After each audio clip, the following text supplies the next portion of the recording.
Lumikha ng estilo ng kuryosidad. Si Liza Soberano, ay gumawa ng kasaysayan gamit ang nakamamanghang pabalat ng Vogue. Paano kung ang isang pabalat ng magasin ay kumakatawan sa higit pa sa fashion? Paano kung ito ay naging simbolo ng kulturang Pilipino na sa wakas ay nakatanggap ng pandaigdigang atensyon na nararapat dito?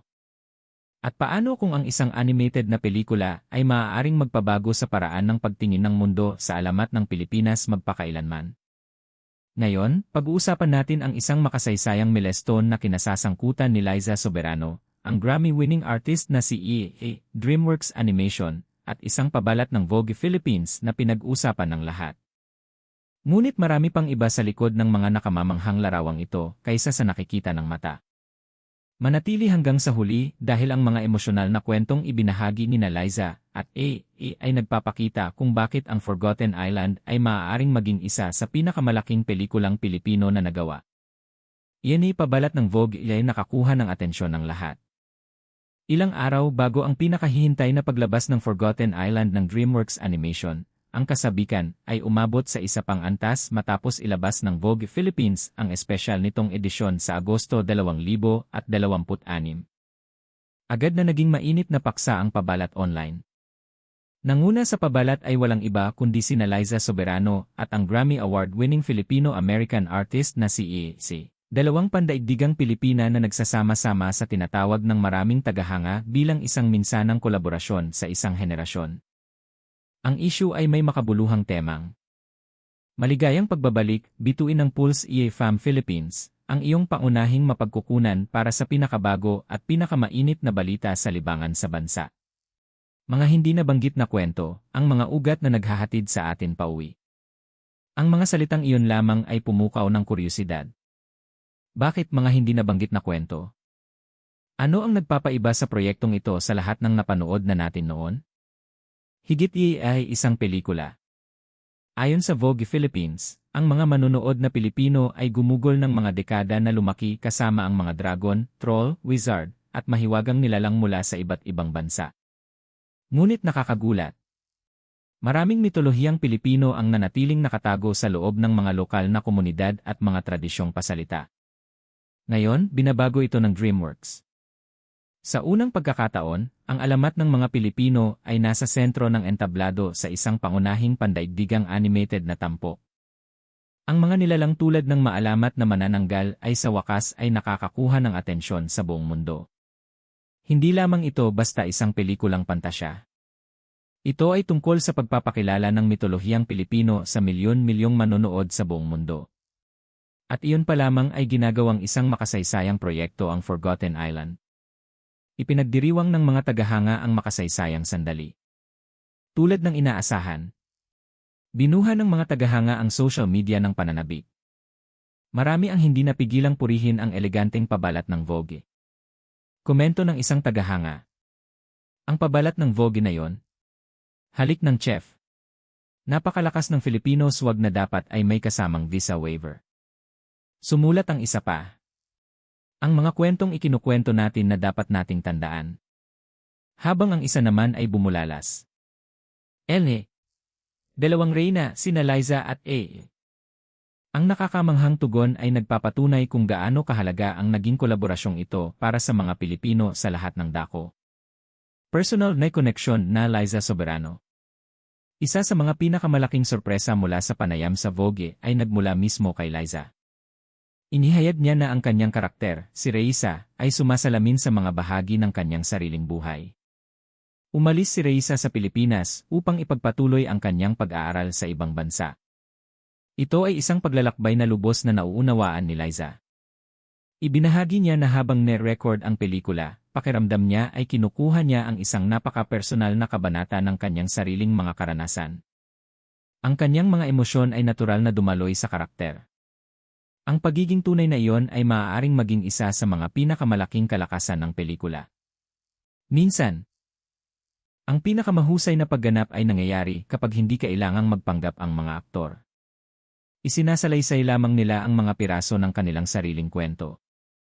Isang pangarap ay katayuan iyan nagtatagpuan. Hindi rin maitago ni Liza ang kanyang pananabik sa pakikipagtulungan sa ilan sa mga pinakamalalaking pangalan sa bansa. Kabilang sa mga artista: Lee Salonga, Dolly De Leon, Manny Jacinto, at A.A. Roy. Inamin niya na hindi niya kailanman naisip na makakasama niya sa isang proyekto ang maalamat na si Lee Salonga. Hindi rin niya kailanman naisip na makakasama niya sa pagre-record ng musika ang Grammy winner na si E.C. Inilarawan ni Liza ang isang espesyal na ugnayan sa pagitan ng mga Pilipinong artista. Ayon sa kanya, tuwing nagkikita ang mga Pilipino sa iisang industriya, mayroong agarang koneksyon. Marahil iyon mismo ang mararamdaman ng mga manonood kapag napanood na nila ang pelikula. Iyan hindi inasahang paglalakbay NIAC. Para kay EEC, ang pagsali sa Forgotten Island ay halos nangyari ng tadhana. Inihayag niya na una siyang bumisita sa DreamWorks Animation para sa isang kakaibang pagkikita. Pagkatapos ay may nangyaring hindi inaasahan. Natuklasan niya na palihim na bumubuo ang studio ng isang animated na pelikula na nakasentro sa kulturang Pilipino. Agad siyang natuwa. Hindi siya makapaniwala na sa wakas ay lumilikha na ang kanyang paboritong animation studio ng isang kwentong inspirasyon ng kanyang pinagmulan. Inilarawan niya ang karanasan bilang isang buong sandali ng pag-ikot. Ang lahat ay perpektong naayon. Minsan, ang pinakamalaking mga pagkakataon ay dumarating kapag hindi mo inaasahan. Yan akto ng boses hindi nakakaranyo. Nagbukas din si tungkol sa pagtuklas ng isang ganap na kakaibang panig ng kanyang sarili. Hindi tulad ng mga pagtatanghal ng musika, ang pag-arte sa boses ay nagbigay sa kanya ng ganap na malikhaing kalayaan. Tumawa siya. Sumigaw siya. Gumawa siya ng mga nakakatawang ekspresyon. Kumilos siya ng katawa-tawa nang hindi nag-aalala tungkol sa hitsura. Anya, ang karanasang ito ang nagbigay buhay sa kanyang panloob na pagkatao. Isa itong paalala na ang animation ay hindi lamang libangan. Ito ay imahinasyon na walang hangganan. At marahil iyon mismo ang mararanasan ng mga manonood sa loob ng Forgotten Island. Agad din sinabi Salonga Dolly De Leon.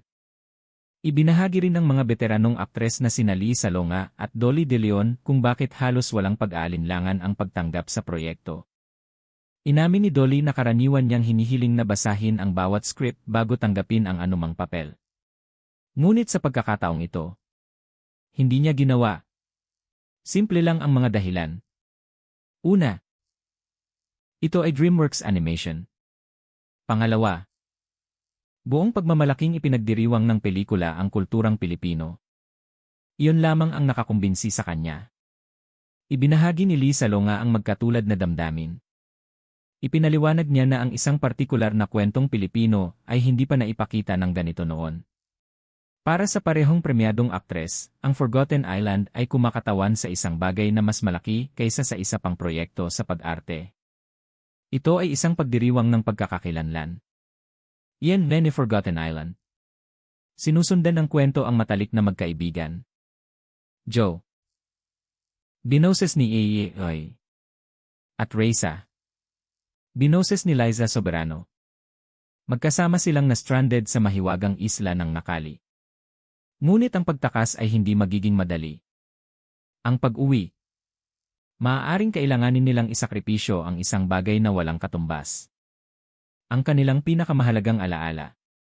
Ang emosyonal na premisa na yon lamang ay nakapagpasiklab na ng hindi mabilang na mga teorya sa mga tagahanga. Maaalala kaya nila kung sino sila? Makakayanan ba ng pagkakaibigan ang isang imposibleng pagpili?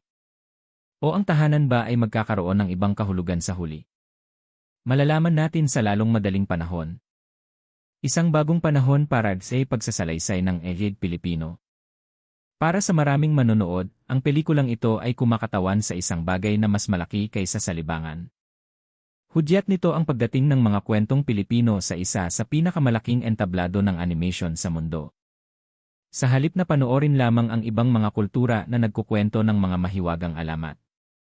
Sa wakas ay nakikita na ng mga Pilipino ang kanilang sariling mga alamat na nabubuhay sa pamamagitan ng world-class na animation. Ito ay isang milestone na hinihintay ng mga henerasyon. At kung pagbabasihan ang kasabikan na nakapalibot sa tampok na Vogue Philippines, handa na ang mga tao.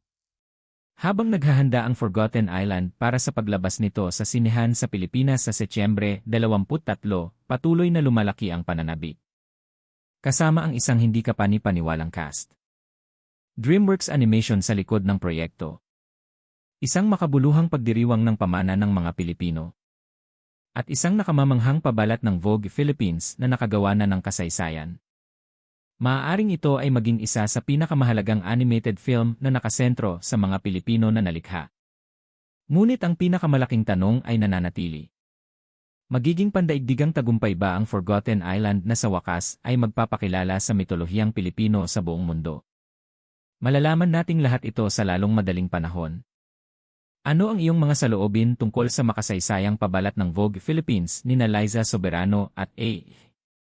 Nasasabi ka bang mapanood ang Forgotten Island ngayong Setyembre? Sa tingin mo ba ay nararapat ang higit pang pandaigdigang pagkilala sa alamat ng mga Pilipino? Ibahagi ang iyong mga opinyon sa mga komento sa ibaba. Kung nagustuhan mo ang video na ito, huwag kalimutang mag-like, subscribe, at on ang notification bell para hindi mo makaligtaan ang mga pinakabagong balita sa showbiz, eksklusibong mga updates sa mga celebrity, at mga trending na kwento sa entertainment.